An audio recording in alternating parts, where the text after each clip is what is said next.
বন্ধুরা, হিমালয়ের পাশে আছে একটি বরফ উপত্যকা, আর সেখানে একটি বিশাল নদের অবস্থান। এ নদের মধ্যেই আবিষ্কৃত হয়েছে শত শত মানব কঙ্কাল। রূপকুণ্ড নদটির উত্তরখণ্ড রাজ্যের ভারতের অন্যতম উঁচু পর্বতমালা।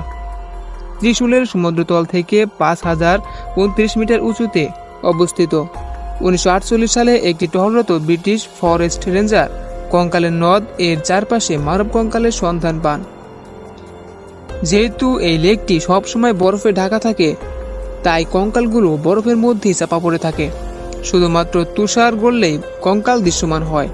প্রাকৃতিকভাবেই স্কেলেটনে লেগে থাকা কঙ্কালগুলো যুগের পর যুগ ধরে সংরক্ষিত হয়ে আছে। এমনও অনেক কঙ্কাল আছে যেগুলো মমিতে পরিণত হয়েছে। এ পর্যন্ত স্কেলেটন থেকে 600 থেকে 800টি মানুষের কঙ্কালের অবশিষ্ট অংশ পাওয়া গেছে। স্থানীয় সরকার স্থানটিকে রহস্যের নদ হিসাবে বর্ণনা করে। অর্ধ শতাব্দীর বেশি সময় ধরে নৃতান্ত্রিক এবং বিজ্ঞানীরা এই লেক নিয়ে অনেক গবেষণা করেছেন। তারা উত্তর খোঁজার চেষ্টা করেছেন। মৃত ব্যক্তিরা কারা ছিলেন, তারা কখন মারা গিয়েছিলেন, তারা কিভাবে মারা গিয়েছিলেন, তারা কোথা থেকে এসেছে। একটি প্রচলিত কাহিনী অনুসারে ভারতীয় এক বাদশাহ তার স্ত্রী এবং পরিবার সহ রাজবংশের সবাই নাকি 870 বছর আগে বরফ বর্ষে মারা গিয়েছিলেন।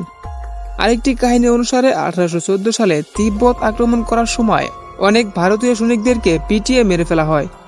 বাকিরা হিমালয়ের উপর দিয়ে পাড়ি দিতে বাধ্য হয়েছিলেন এবং পথেই তারা মারা যান। স্কেলেটন লেক নিয়ে আরও এক গল্প আছে। অনেকের মতে এই স্থানটি ছিল কবরস্থান, যেখানে মহামারীতে মৃত্যুবরণকারীদের কবর দেওয়া হয়েছিল। এছাড়াও নানা ধরনের গল্পের প্রচলিত আছে এই লেকটি নিয়ে। এ লেকে পাওয়া কঙ্কালদের প্রাথমিক গবেষণায় দেখা গেছে মারা যাওয়ার বেশিরভাগ লোক লম্বা ছিলেন। তাদের বেশিরভাগই মধ্যবয়স্ক ও প্রাপ্তবয়স্ক। বয়স 35 থেকে 40 এর মধ্যে। কোনো শিশুর কঙ্কাল পাওয়া যায়নি। কয়েকজন বৃদ্ধার কঙ্কালও মিলেছে। পরীক্ষার পর জানা যায় সকলেই সুস্বাস্থ্যের অধিকারী ছিলেন। দীর্ঘ 5 বছর ধরে স্কেলেটন লেকের কঙ্কালগুলো নিয়ে ভারত, মার্কিন যুক্তরাষ্ট্র ও জার্মানি ভিত্তিক 16টি প্রতিষ্ঠান সহ 28 জন গবেষণারত আছেন। তাদের ধারণা মতে এসব কাহিনী মোটেও সত্য নয়। বিজ্ঞানীরা কঙ্কালগুলোর ডিএনএ বিশ্লেষণ করে জানান এদের মধ্যে কিছু কিছু কঙ্কালের বয়স প্রায় 1200 বছর। মৃতরা উভয়ই জেনেটিকভাবে বৈচিত্র্যময় ছিলেন এবং তাদের মৃত্যুর সময়ের মধ্যে 1000 বছরের ব্যবধান আছে। গবেষণার প্রধান লেখক অ্যাডাওয়ান হার্নি এবং হার্ভার্ড বিশ্ববিদ্যালয়ের একজন ডক্টরাল শিক্ষার্থীর মতে কোনো বিপর্যয় ঘটার কারণে তাদের মৃত্যু হয়েছিল। রূপকুণ্ড নদে কী ছিল তা এখনও জানা যায়নি। সেখানে কোনো ধরনের অস্ত্র পাওয়া যায়নি। নদটি কোনো বাণিজ্যিক পথে অবস্থিত নয়। জেনেটিক স্টাডিতে এমন কোনো প্রাচীন ব্যাকটেরিয়া বা রোগজীবাণু উপস্থিতিও মেলেনি সেখানে।